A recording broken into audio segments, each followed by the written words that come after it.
There is perhaps no more perfect picture in the history of professional football. Arthur J. Rooney, the chief, the patriarch. More than just the owner of the champion Pittsburgh Steelers, he was the soul and spirit of the Steelers. Sitting here now outside the stadium, where he finally tasted victory after all the years of frustrating defeat. Pittsburghers and players who lived those victory years now look back to that unprecedented time and to Art Rooney. I've been very fortunate to meet a lot of special people in my lifetime as a sports writer and author, and I can honestly say that Art Rooney was the nicest man I've ever met. Yeah, he's one of the finest people I ever met in my life. It's a privilege to have known him, and people asked me after my career was over what my biggest thrill was, and I told them it was probably playing for Arthur J. Rooney Sr. Well, Art was just a terrific gentleman, and he was just like one of the boys. He was probably the only owner in the league who would walk down the hall and see a few of us working in the press room and stop in and sit down. Of course, he always first asked, "How are you?" which is how he said it, "How are you?" And then just open up a conversation and stay 5 or 10 minutes and leave. He loved to be among the sports writers, and it went back to the days when teams traveled by train, and he became close friends with the sports writers, went to the racetracks with them, and he was a very charitable man, and that is known in chapter and verse, the wonderful things he did. What he did in 1933 was buy the franchise for a professional football team in Pittsburgh. It wasn't fancy. There was no glamour then. There was no glory. He paid $2,500, financed from, according to legend, racetrack winnings at Saratoga. He called the team the Pirates after the baseball club. There were a few fabulous individual players over the next 40 years. Charismatic quarterback Bobby Lane, Hall of Fame tackle Ernie Stotner, All-American rookie sensation Whizzer White, to name a few. But as a team, they were losers. The beginning of the turnaround was not dramatic at first, but as time would tell, it was immensely important. In 1969, Rooney hired as head coach Chuck Noll, who brought a no-nonsense, intelligent football science to the game, plus an uncanny method of creating motivation. I think that the head coach allowed it to happen by his ability to instruct and get inside of the heads of the people that he was responsible for. He let all of us, as he did myself, grow up and mature as adults and understand one's responsibility not only to himself but to his teammates and to the city. And it wasn't something that he made us do. It was something that he made us aware of. Over the next few years, Noll and some of the most magnificent draft picks of any team in history combined to create the winning Pittsburgh Steelers of the 70s. In an unprecedented burst of glory, Pittsburgh won the AFC Central Division title 7 out of 8 years, and the Super Bowl 4 out of 6. Finally, Pittsburgh had not only a pro football winner, but a team that captured the town. In Noll's first draft year, he chose defensive tackle Joe Green from North Texas State University.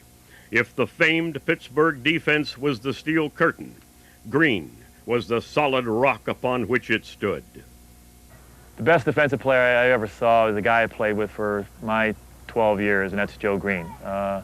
When we needed a play to turn a football game around from a defensive tackle position, whether he was double-teamed or triple-teamed, he made a play to turn a game around. I've never seen anybody take control of a football game like he could and just intimidate an entire offense just by his presence out there on the field. Well, he was obviously the star. I mean, he was the dominant figure of our football team because Joe was the kind of guy that the Hall of Fame is made for. What fans might not have known was what Green himself thought about coming to play for Pittsburgh. When I was drafted by the Steelers, I was a fan of the Dallas Cowboys because I lived in Texas. I was a fan of the Cleveland Browns and the Baltimore Colts because before Dallas, those are the people that I saw down there. And, you know, Jim Brown and Johnny Unitas, those were the people that I admired and watched. And Pittsburgh had a reputation and had a history of losing. And I did not want to go to, you know, as a youngster, I didn't want to go to a losing football team. And Green wasn't the only rookie who went on to greatness in the black and gold who had doubts in the beginning. There were others, including Hall of Fame linebacker Jack Ham. I wasn't pleased to be drafted by the Steelers. They had a reputation of being a losing organization for a long period of time, and I thought this would be an opportunity for me to play somewhere else and live somewhere else for at least a 5 or 6 month period. 6'6" intimidating defensive lineman L.C. Greenwood only played college football because his academic scholarship wasn't enough. Scholarships, and I didn't really want to play football. But I decided because my family couldn't really afford to pay for me to go to school, and those academic scholarships only pay so much, I did decide to go to school on a football scholarship.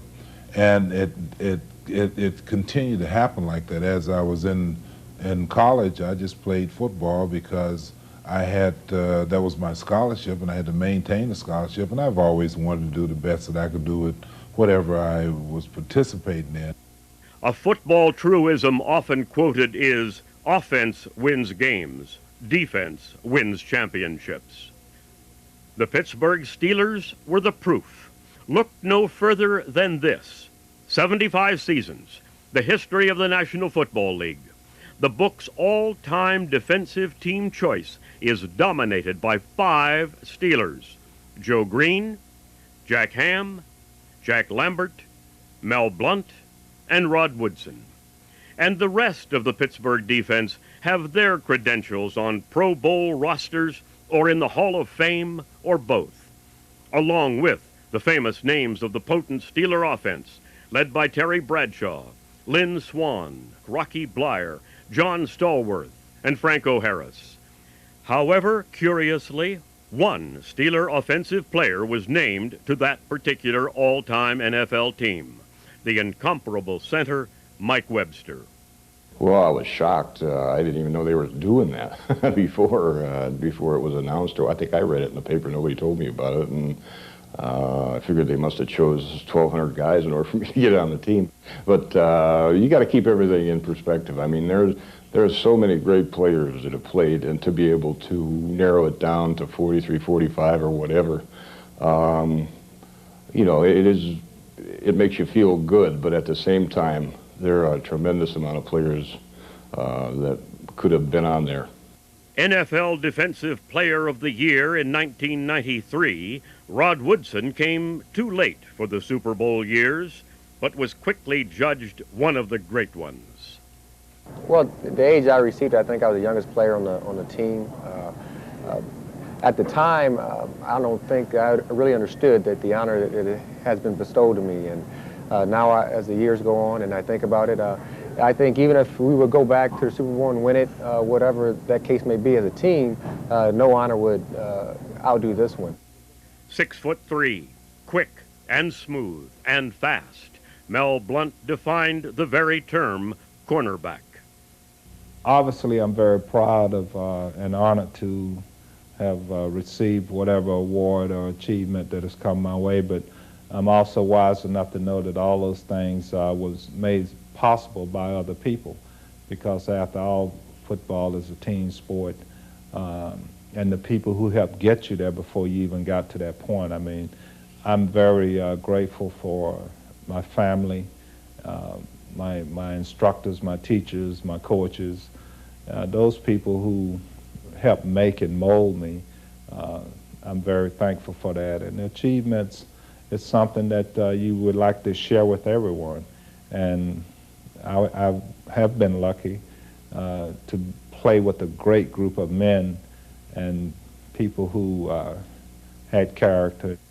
With some sports stars, it might be tempting to question the total sincerity of such comments, but both the honesty and the humility of these remarkable men is genuine. To be named to the 75-year anniversary team is to me, is the kind of the final highlight. The Hall of Fame is a great thing, and but this kind of, you know, culminates my career. But also, I have 5 other teammates on that team, and I think what it says is what a great football team we had during that era, because to get that many teammates on that team, of the best team of all time, and we're going back in so many years, is just a credit to our football team. You know, people always ask, well, how do you get a team like this? How do you get a team like that where things just click and gel, and you're able to accomplish great things?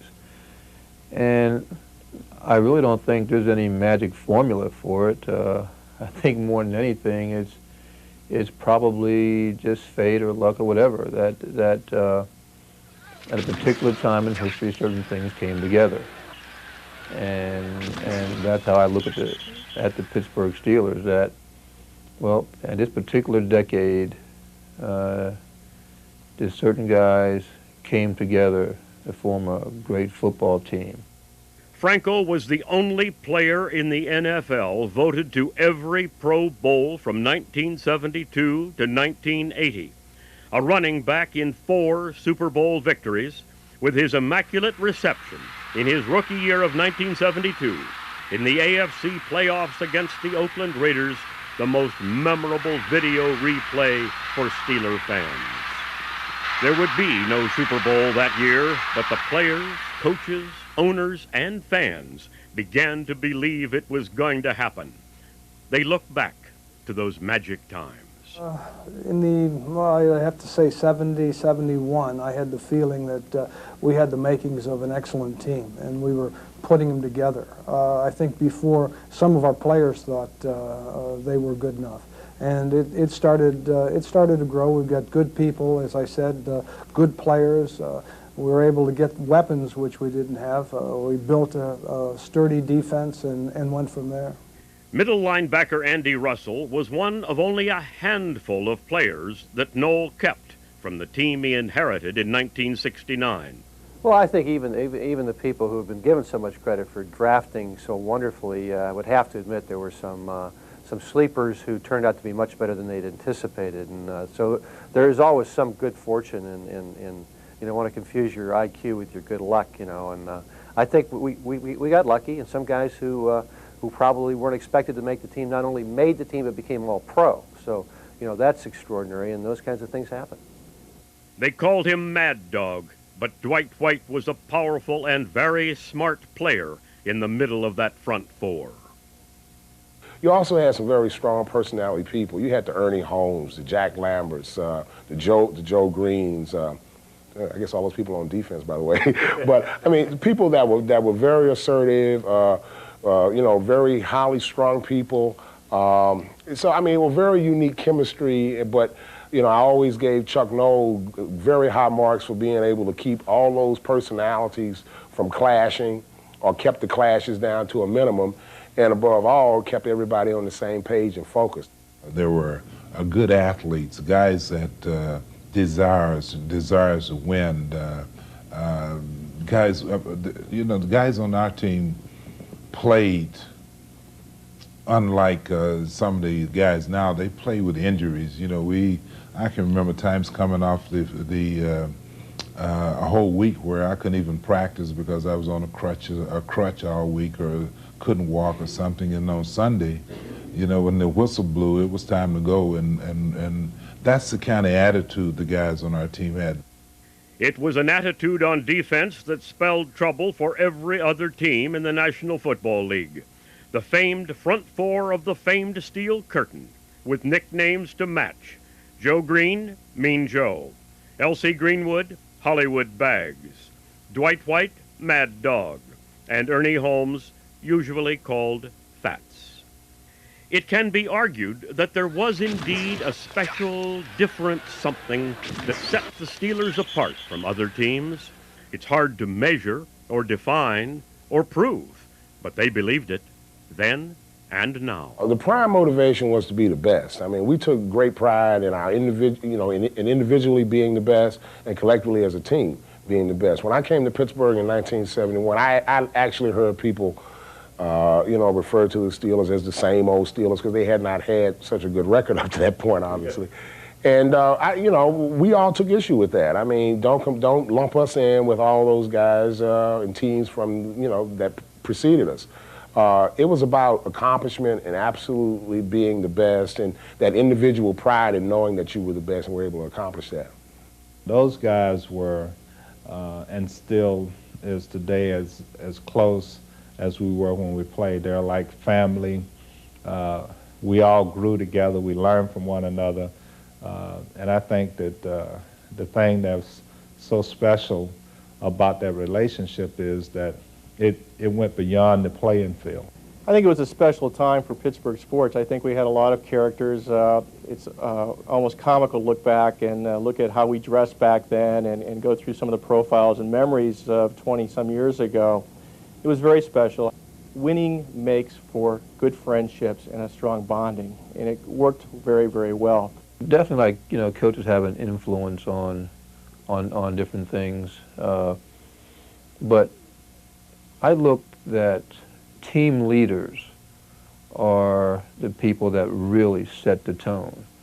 Like the coaches are there at a particular part of the time, but the other players are around you all the time, in the training room, in the shower, in the locker room, on the field, and like, to me, that's who always set the tone of what things were going to be, and to me, it always was our team leaders. We had great team leaders. The Vietnam War injured Notre Dame running back Rocky Bleier, perhaps the most popular Steeler, and the star of the book and movie Fighting Back. The memories that I have of playing, the people that I played with, will always be etched in my memory. They'll always be clear-cut. It was a unique time, I felt, and I still feel very privileged of being at the right place at the right time and having the experience of playing with those people. Those people meaning my teammates, those guys who brought the championships to Pittsburgh and eventually went into the Hall of Fame. And to be able to say that you had a part of being of that team and a part of that success is really unique. And so, yeah, I have really fond memories, and they're with me all the time. Two tight ends, tight eye left.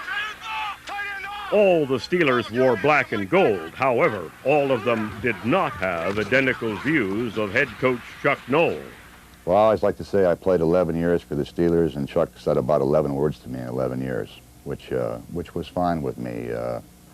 I enjoyed playing for a guy like Chuck. I didn't need people yelling at me and screaming at me and giving pep talks or 3 cheers for the Redskins type things at halftime.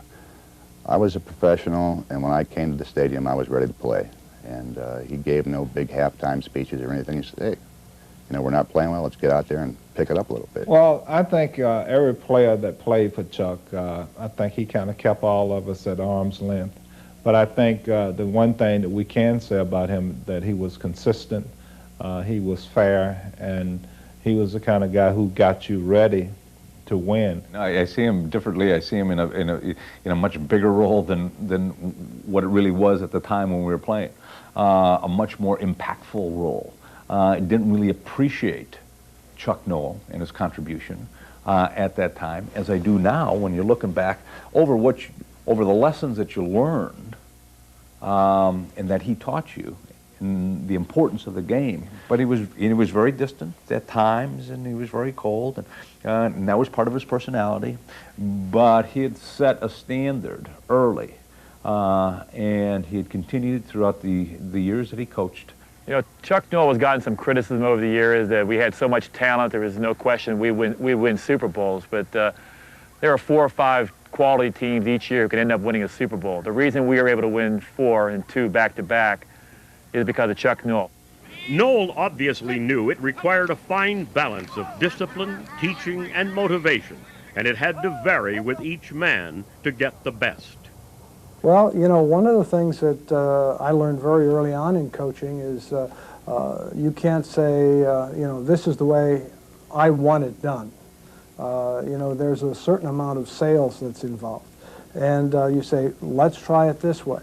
And we want to go out on the practice field and work on it and see if it fits a particular player. So you try it. And there's a resistance because a player will say, hey, I've been successful doing it this way. Why should I change?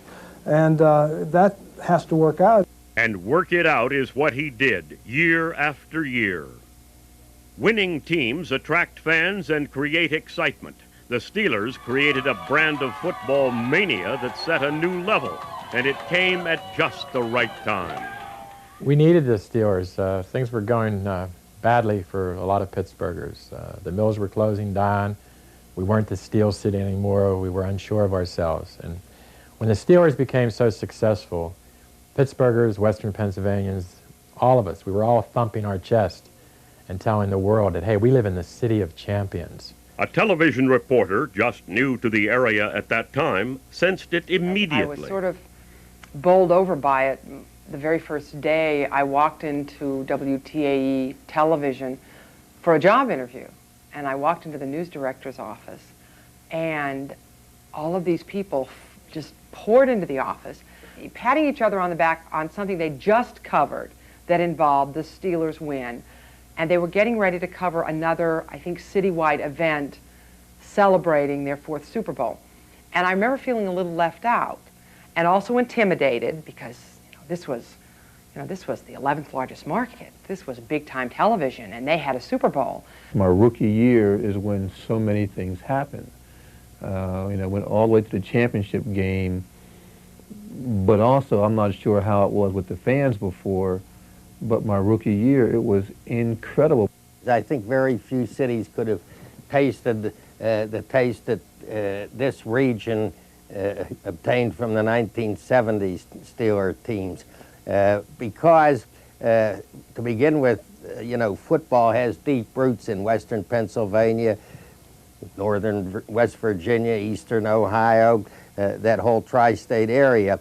And people grow up with football, and the Steeler crowds, just to glance at them, are different than crowds in many other cities. The first year I came out there on the football field, you can just see that the city embraced the Pittsburgh Steelers, and that's a great feeling. Even when we were having some rough years, there were still, the stands were packed with fans, and you couldn't understand that if you weren't here. The Pirates, the university, all starting to win in the 70s. And boy, people walked around here with their chest out and their head high, and no matter where they go, they'd wear their black and gold, and they'd wear their Steelers and their Pirates, and they'd talk about their universities here. And it was a great time for not only us players and all sports, but it was a great time for the people. I mean, today, now 20 years later, people say, hey, it's just not the same as it was in those days. Another Steeler team of the future may match or even exceed the success of the teams of the 70s, but no Steeler team will ever match the glorious days that were one never-ending pep rally. Winning was more than just another score. It was making up for all those years of losing.